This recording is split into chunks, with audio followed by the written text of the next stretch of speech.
We have someone here na nagtatanong sa akin noong araw kung pwede daw bang tumaas ang EGFR. Well, narito siya para patunayan ito, no? Si Ma'am Divinia, I think Divine is a better name niya, ay tumataas ang blood pressure, nai-stress siya, pero tinutulungan siya with a good diet and some treatments that we're doing.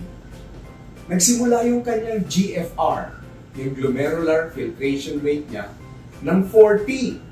And this was, nung una kaming magkakilala, was December last year. It is now March, at doon sa treatment natin, umakit yun ng 55. And today, umakit pa siya, naging 61 ang kanyang GFR. So, pakinggan natin kay Ma'am. Hi, Ma'am. Good morning, Doc. Good morning. Okay. Ma'am, teka muna. If you don't mind, yung age mo muna, pwede ba natin mag-ito? I am 72 years old. 72? Tingnan niyo yung ganda. Kanya yung forma ni Ma'am, naka-rubber shoes pa. Lalo na minsan, binati ako sa yung suot mo dati, ano? Parang mas lento. Oo, pusteryosa ka talaga. Talaga, parang kang laging aate ng Congress. Parang pupunta sa ano? Sa Senado. Okay. Ma'am, what do you do before? Dati kasi ako may cancer. May cancer ka before? Stage 4 breast cancer. Oh. Tapos, madaming injection that may probably have contributed to the failure ng aking kidney. So, itinigil ko muna yun. Nagkaroon kasi ako ng parang high blood pressure. Tapos, kahit anong klaseng gamot ang inumin ko, talagang hindi bumababa yung BP ko. So, I decided, kasi nga I have been a patient of Dr. Bien, pero hindi because of the kidney. Pero ngayon, sabi ko, pupunta ako kay Dr. Bien kasi siya yung trusted ko na doctor that would miraculously heal whatever it is that is. Pag miracle, dun galing yun whatever ailment that is, it is bothering me. So, I am stressed. Stress kasi galing ka ng? Galing ako ng La Union?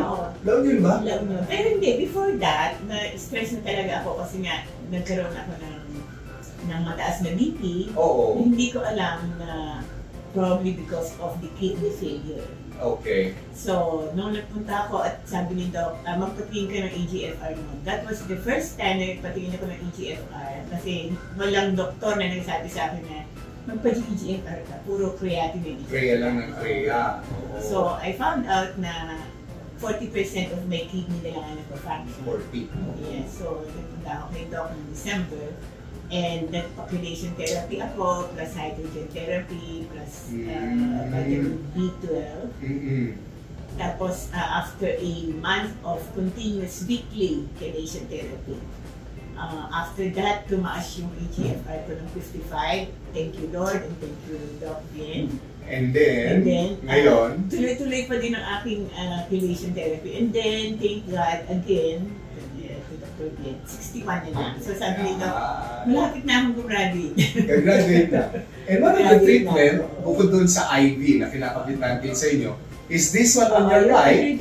Yan ang hydrogen therapy. So, weekly, nagpapa-hydrogen therapy din ako. Hindi na ako pumupunta dun sa yung hydrogen flask. Yung water, huwag na yun. Pero nung nakita mo kanina, yung inventor, na si inventor Chang Ho Nam, yung Korean. So, you referred him to me. Sabi niya sa akin, text siya, sabi niya, hindi siya naniniwala sa hydrogen flask.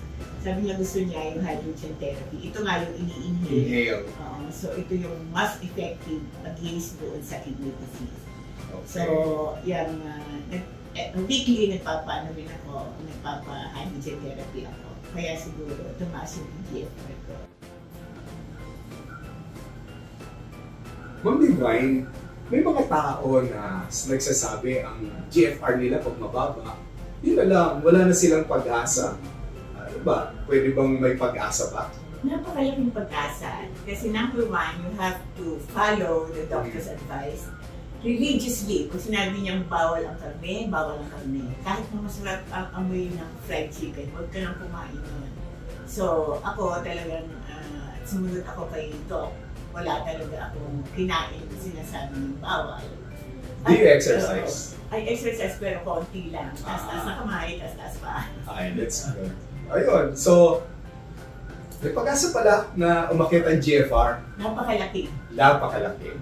Yun lang. Basta't si Doc ay huwag niyong kalilimutan yung kanyang mga advice. Sundin niyo religiously. Ayan. Salamat po.